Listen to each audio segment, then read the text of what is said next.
3 எளிய பயிற்சியால் கால் சுளிப்பு அவுட். சின்னதா காலை அசைச்சாலே அந்த மதமதப்பு உணர்வை நீ போக்கலாம்னு உங்களுக்கு தெரியுமா? நான் ஏதோ மந்திரம்னு சொல்ல, சரியான பயிற்சின்னு சொல்லேன். தயாரா? வாங்க ஆரம்பிக்கலாம்.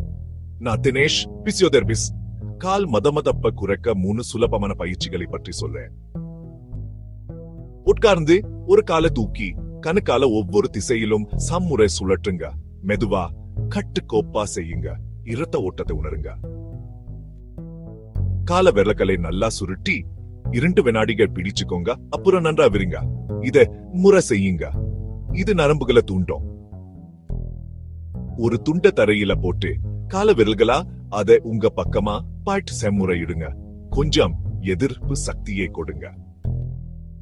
நின்னுட்டு கால விரல்கள் மேல உயர்ந்து மெதுவா கீழே இறக்குங்க. இரத்த ஓட்டத்திற்கும் கெண்டக்கால தசைகளுக்கும் மேம்முறை செய்யுங்க. கடைசியா மெதுவா கால மசாஜ் செய்யுங்க. கால வளைவை அழுத்தி 30 வினாடிகள் உருட்டுங்க. இதை ஒரு நாளைக்கு 2 தடவை செய்யுங்க. மதமதப்பு தொடுஞ்சா உங்க மருத்துவரை பாருங்க. சின்ன அசைவுகள் பெரிய நிவாரணம். இன்னும் பல குறிப்புகளுக்கு பின்தொடருங்க.